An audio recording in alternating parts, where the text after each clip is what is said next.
মহান স্বাধীনতা দিবস ও মাহে রমজানুল মুবারকের তাৎপর্য শীর্ষক আলোচনা সভা ও ইফতার মাহফিলের উপস্থিত সভাপতি এবং মঞ্চ উপবিষ্ট খেলাফত মজলিসের কেন্দ্রীয় দাওয়া বিষয়ক সম্পাদক এবং চট্টগ্রাম উত্তর জেলা শাখার সংগ্রামী সভাপতি বিশিষ্ট আলেমে দ্বীন জননেতা মাওলানা মুফতি শিহাবুদ্দিন সহ স্থানীয় চট্টগ্রাম উত্তর জেলা শাখার বন্ধুপ্রতিম রাজনৈতিক নেতৃবৃন্দ সহ যারা উপস্থিত হয়েছেন, আমি একটি বিষয় স্মরণ করতেছি।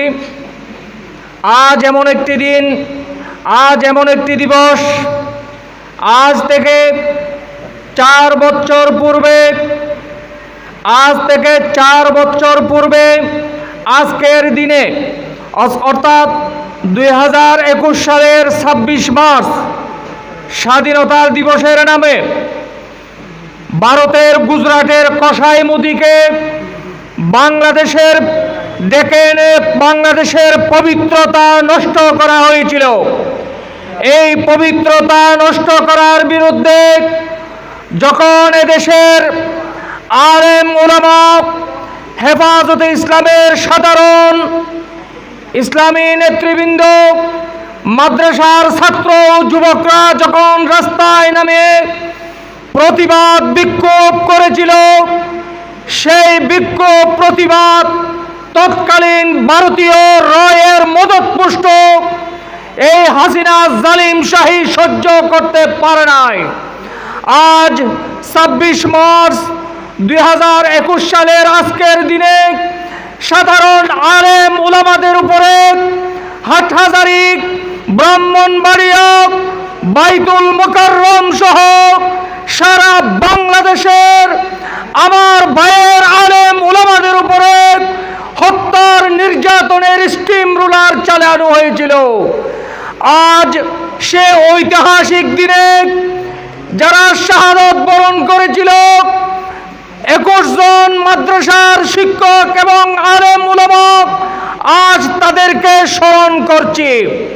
মহান রব্বুল আলামিন তাদের বুকের তাজা রক্তের বিনিময়ে গত বছরের 25 আগস্ট সেই স্বৈরাচারী, সেই পাপিষ্ট জালিম সরকার হেলিকপ্টারের মাধ্যমে দিল্লিতে পালিয়ে যেতে বাধ্য হয়েছে।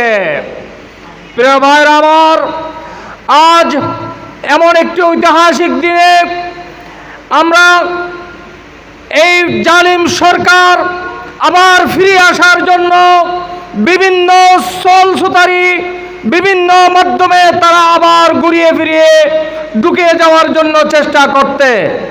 প্রিয় ভাইরা আমার, 5 আগস্টের পূর্বে আমরা যেভাবে ঐক্যবদ্ধ ছিলাম, আমরা যতদিন পর্যন্ত এই জালিম হাসিনার ফ্যাসিস্টের বিরুদ্ধে আমরা ঐক্যবদ্ধ থাকতে পারবো, ততদিন পর্যন্ত এখানে বাংলার জমিনে এই দিল্লির তাবেদার হাসিনা এবং তার নিষিদ্ধ আওয়ামী লীগকে বাংলার জমিন, বাংলাদেশের জনগণ গ্রহণ করবে না।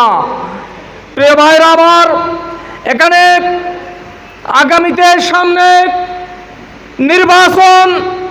নির্বাচন উপলক্ষে আমাদের জাতীয় নেতৃবৃন্দের মধ্যে বিভিন্ন ঘোষণা আসবে।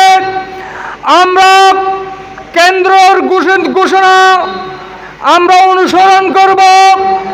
কেন্দ্রের পক্ষ থেকে যে ঘোষণা, যে দিক নির্দেশনা দেওয়া হবে, আমরা সেই দিক নির্দেশনা মেনে বাংলাদেশের প্রত্যন্ত অঞ্চলে হাসিনা এবং আওয়ামী লীগ যেন বাংলাদেশের জন্য মাথা উঁচু করে দাঁড়াতে না পারে, বাংলাদেশে হাসিনাকে যেন নিষিদ্ধ করা হয়, আওয়ামী লীগকে যেন নিষিদ্ধ করা হয়, মুজিবকে যেন নিষিদ্ধ করা হয়।